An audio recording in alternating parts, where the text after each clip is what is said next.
በትንሽ ገንዘብ ብዙ መነጋገር ሀብን ኮል ድንቅ አፕሊኬሽን መጣሉ። የኢንተርኔት አገልግሎት አለመኖርም ሆነ ተጠቃሚ አለመሆን እንዲሁም ርቀት ሳይበግረው ዘመድ ወዳጅ የያዘው የሞባይል ስልክ ላይ ሁሉ ያለ ችግር ሰተት ብሎ የሚደርስ የልብ የሚያስተነፍስ መተግበሪያ ሀብን ኮል። መተግበሪያውን ከጉግል ወይም ከአፕል ስቶር ያውርዱና ስልክ ቁጥሮን ሞልተው ወይም አስገብተው ሳይን አፕ ያድርጉ። ለጥቀው ሪቻርጅ የሚለውን ሲጫኑ ከሚመጣሉ የክፍያ ዝርዝር ውስጥ የሚፈልጉትን ገንዘብ መርጠው ስልክዎን ይሙሉ። ከዛማ ምን ወገጡ መደወል አሁንም መደወል። አንድ ጊዜ የሞሉት ሂሳብ እስኪያልቅ ድረስ ያለ ጊዜ ገደብ ይጠቀማሉ። ሀብን ኮል ዘንድ ኤክስፓየርድ ብሎ ነገር የለም። በትንሽ ገንዘብ ብዙ ማውራት፣ በዛ ላይ ከሂሳቡ ቀንሰው በየትኛውም ሀገር ለሚኖሩ ወዳጅ ጓደኛ ስልክ መሙላት ይችላሉ። ሀብን ኮልን ያውርዱ፣ ያውጉ፣ ይጫወቱ፣ ይሳሰቁ። ሀብን ኮል አፕሊኬሽን የልብ የሚያደርስ አንጀት አርስ። አዲስ አበባ ላይ በጉጉት ሲጠበቅ የነበረው ታላቅ የሪል ስቴት ኤክስፖ እነሆ ሊጀመር ነው። በመሃል ለገሃር ግንባታቸው 80% የደረሱ አፓርታማዎችን በ5% ቅድሚያ ክፍያ ብቻ ተዋውለው በ1 ዓመትና በ3 ዓመት የሚረከቡትን ዘመናዊ ቤቶች ከጊፍት ሪል ስቴት የግሉ ያድርጉ። በዕለቱ ለሚመጡ ደንበኞች እስከ 20% የሚደርስ ልዩ ቅናሽ እንዲሁም ለእያንዳንዱ ቤት 45% የባንክ ብድር ያመቻቸን ሲሆን በተጨማሪም በተመረጡ ቦታዎች ሲኤምሲ 22 ተክለ ሃይማኖት፣ ቦሌ አትላስ እንዲሁም አያት ይዘንላችሁ መተናል። አሁኑኑ ይደውሉ በ0970 62 0000። ጊፍት ሪል ስቴት ማህበረሰብን እንገነባለን።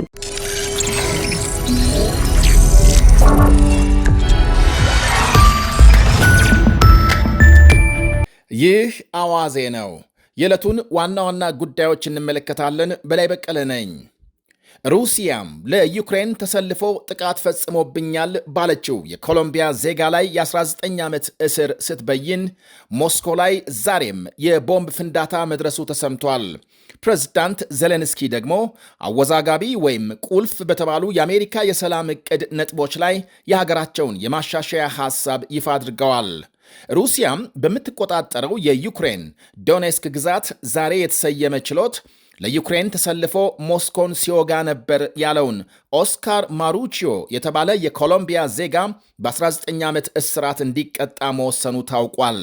ሰውየው ለዩክሬን ተሰልፎ ለመጫወት በግንቦት 2024 ፈርሞ በዩክሬን ጦር ኃይል ከተቀላቀለ ከዓመት በኋላ በቅርቡ በሩሲያ መማረኩ ይነገራል።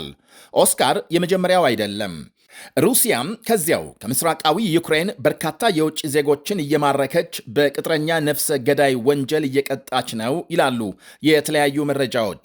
የጦር እስረኞችን አያያዝ በተመለከተ የወጣውን የጄኔቫን ደንብ በመጣስ ባለፈው ሳምንትም በተመሳሳይ ለዩክሬን ተሰልፎ ተዋግቷል ያለችውን የብሪታንያ ዜጋ በ13 ዓመት እስር መቅጣቷ ተመልክቷል።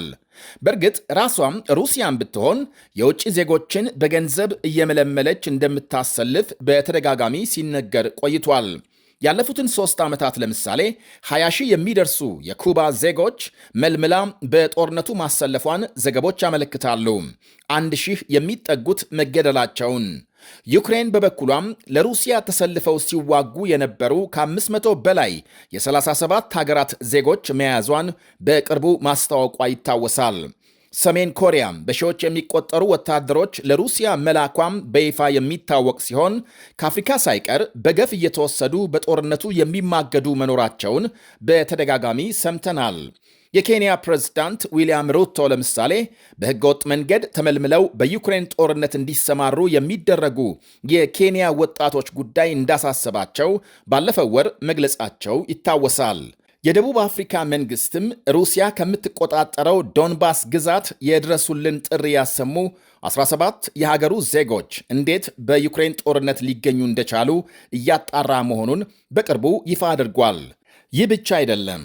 የህንድ ውጭ ጉዳይ ሚኒስቴርም 44 ዜጎቹ ለሩሲያ ወግነው እየተዋጉ መሆናቸውን በመግለጽ የሞስኮ መንግስት በምን ሁኔታም ሊመለምላቸው እንደቻለ ግልጽ ማብራሪያ መጠየቁን አመልክቷል።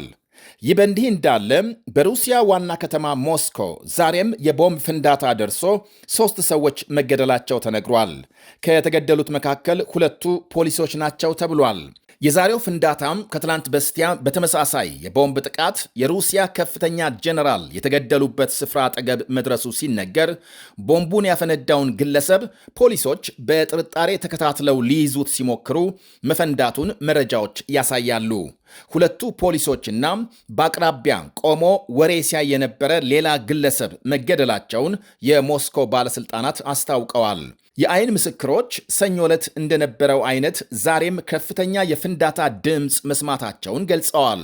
በሌላ ዜና ፕሬዝዳንት ዜሌንስኪ ዩክሬን ለቃ በምትወጣበት ምስራቅ ክፍል ነፃ ወታደራዊ ቀጠና እንዲፈጠር የሚያደርግ የሰላም ሐሳብ ማቅረባቸው ተመልክቷል። በዚሁ የዩክሬን የማሻሻያ ሐሳብ ላይ ከአሜሪካ ጋር በሳምንቱ መጨረሻ በፍሎሪዳ በተካሄደ ንግግር ስምምነት መድረሳቸውንና የሚጠበቀው የሩሲያ መልስ እንደሆነም አብራርተዋል። የተሻሻለው የሰላም ዕቅድ ጦርነቱን ለማስቆም ዋነኛ ንድፈ ሐሳብ ነው ብለዋል ፕሬዝዳንቱ። በሰላም ዕቅዱ ዩክሬን ከአሜሪካም ከኔቶና ከአውሮፓ የደህንነት ዋስትና የምታገኝ ሲሆን ሩሲያም ዳግም ወረራ ብትፈጽም የተቀናጀ ወታደራዊ ምላሽ ይሰጣሉ። ምስራቅ ዶንባስ ነፃ የኢኮኖሚ ዞን እንዲሆን አማራጭ መቀመጡንና የአሜሪካ ተደራዳሪዎች የተሻለ ዕድል እስካሁን አለማግኘታቸውን ጠቅሰዋል። ነፃ ወታደራዊ ወይም ነፃ የኢኮኖሚ ቀጠና መፍጠር የግድ መሆኑን ሩሲያም በሐሳቡ ተስማማለች ተብሎ አይጠበቅም።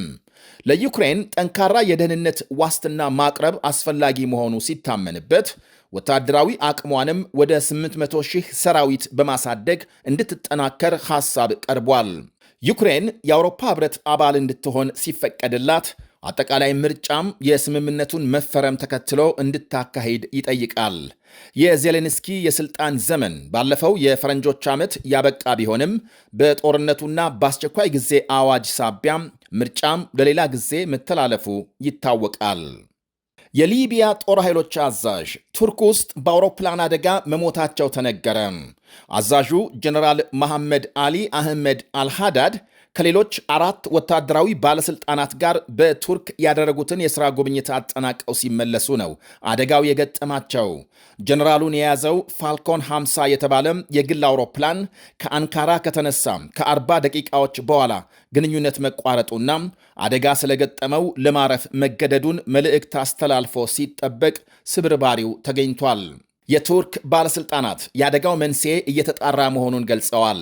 ዓለም አቀፍ ዕውቅና ያለው የሊቢያ መንግሥት ጠቅላይ ሚኒስትር አብዱል ሐሚድ ሊቢያም ታላላቅ ልጆቿን አጣች ሲሉ ሐዘናቸውን ገልጸዋል። ጀነራሉ በቱርክና ሊቢያ መካከል የጸጥታና ወታደራዊ ትብብር ለማጠናከር የሚያስችል ንግግር ማካሄዳቸውን የአንካራ ባለሥልጣናት አክለዋል። ከጀነራሉና ከ4 ባለሥልጣኖቻቸው ሌላ 3 የአውሮፕላኑ ሠራተኞችም መሞታቸው ታውቋል። በፍልስጤም ጉዳይ የውጭ ኃይል ጣልቃ እንዳይገባም ሐማስ አስጠነቀቀ። የሐማስ ንቅናቄ ዛሬ ባወጣው መግለጫም የጋዛ ተኩስ አቁም በእስራኤል መጣሱን በመግለጽ ትጥቅ እንደማይፈታ አስታውቋል። የሐማስ ከፍተኛ አመራር ኦሳማ ሐምዳን ዛሬ የመን ውስጥ በሰጡት ቃል የዓለም አቀፍ ኃይልን በጋዛ መሰማራት አጥብቀው አውግዘዋል። ሐማስን ትጥቅ ሊያስፈታ የሚችል ምንም አይነት ኃይል የለም ብለዋል ባለሥልጣኑ።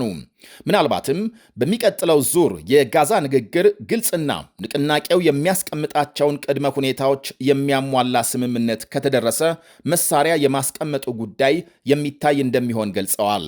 እስራኤል የተኩስ አቁም ስምምነቱን በግልጽ እየጣሰች ነው በማለት የከሰሱት ሐምዳን በጋዛም የምትፈጽመውን ጥቃት ከቀጠለች ተመልሰን ወደ ለየለት ግጭት መግባታችን አይቀርም ብለዋል። ባለፈው ጥቅምት በአሜሪካ አደራዳሪነት በተደረሰው የተኩስ አቁም ስምምነት በመጀመሪያው ዙር እስራኤል ወደ ጋዛ ምግብና እርዳታ እንዲገባም እንድትፈቅድ፣ ጥቃት እንድታቆም፣ በምትኩ ሐማስ ታጋቾችን በሙሉ እንዲለቅ ከመግባባት መደረሱ ይታወቃል። ሆኖም የጋዛ ባለሥልጣናት ተኩስ አቁም ከተደረሰ በኋላም እስራኤል 875 ጊዜ ስምምነቱን እንደጣሰች ገልጸዋል። ከዚህ ውስጥ ከ300 ጊዜ በላይ ወደ ሰላማዊ ሰዎች ተኩስ የከፈተችበትና ወደ መኖሪያ አካባቢዎች ዘልቃ የገባችበት ይጠቀሳል። በአጠቃላይ ጦርነቱ ከተጀመረ ጊዜ አንስቶ 71,000 ሕዝብ ጋዛ ውስጥ መገደሉን የሐማስ ባለሥልጣናት ይናገራሉ። ኢራን መሐንዲስና የሴቶች መብት ተሟጋች የሆነችውን ዛሃራ ታራቢንን በሞት መቅጣቷ ተነገረ።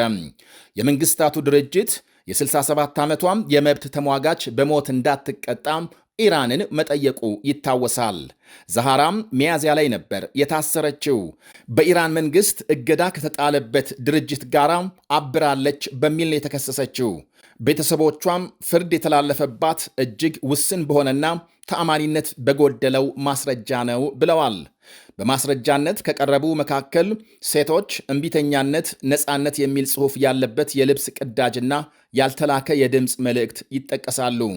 የኢራን ባለሥልጣናት እስካሁን ስለ ፍርድ ሂደቱ አስተያየት አልሰጡም።